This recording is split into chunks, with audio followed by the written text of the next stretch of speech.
আর মাধাই।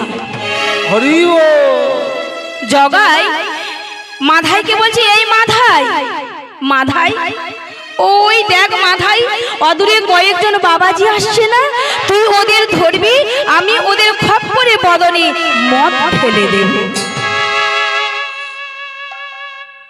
মাধাই বলছে, ঠিক আছে জগাই, ওই বাবাজিরা যখন আসবে আমি ধরবো আর তুই ওর বদনে মদ ফেলে দিবি।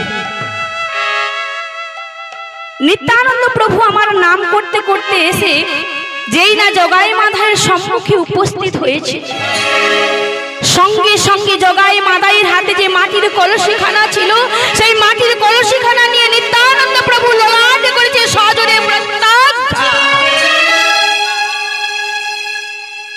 অন্তর্যামী ভগবান অন্তরে জানতে পারলেন, জানতে পেরে ছুটতে ছুটতে সেখানে এসে উপস্থিত হলেন। চিৎকার করে বললেন, কে কে করেছে আমার নিতাইয়ের অঙ্গে আঘাত?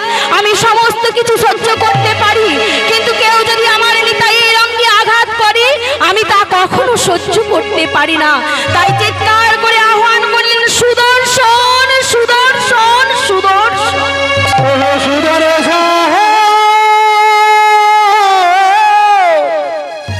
যেই না সুদর্শন সুদর্শন বলে চিৎকার করলেন, সঙ্গে সঙ্গে ঘর ঘর শব্দ করতে করতে সুদর্শন নেমে এলেন। সুদর্শনকে বললেন, যাও, যে করেছে আমার নিতাইয়ের অঙ্গে আঘাত এই মুহূর্তে তুমি তাকে বিনাশ করে না। প্রভু, এই কি বললে প্রভু? তুমি না প্রতিজ্ঞাবদ্ধ, তুমি না প্রতিজ্ঞা করেছিলে প্রভু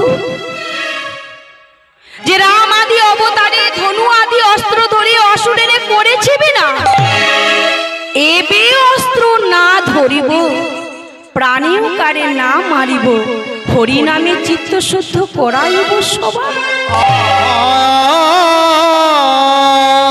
প্রভু, তুমি প্রতিজ্ঞাবদ্ধ করে আজ কিনা তুমি সুদর্শনকে আহ্বান করতে, ফিরিয়ে দাও, ফিরিয়ে দাও প্রভু। সুদর্শন তো বাবা কলিযুগে ছিল না, সুদর্শনের সময় ছিল কখন? দেখুন, সম্মুখেই রয়েছেন তিনি। সত্যযুগে শ্রী বিষ্ণু নারায়ণের হস্তে ছিল সুদর্শন, কিন্তু প্রভু এটা তো সত্যযুগ না, এটা তো কলিযুগ। এই কলিযুগে তুমি না প্রতিজ্ঞা করেছিলে অস্ত্র ধারণ করবে না, আর প্রতিজ্ঞা করে তুমি কিনা সুদর্শনকে আহ্বান করলে। ফিরিয়ে দাও প্রভু।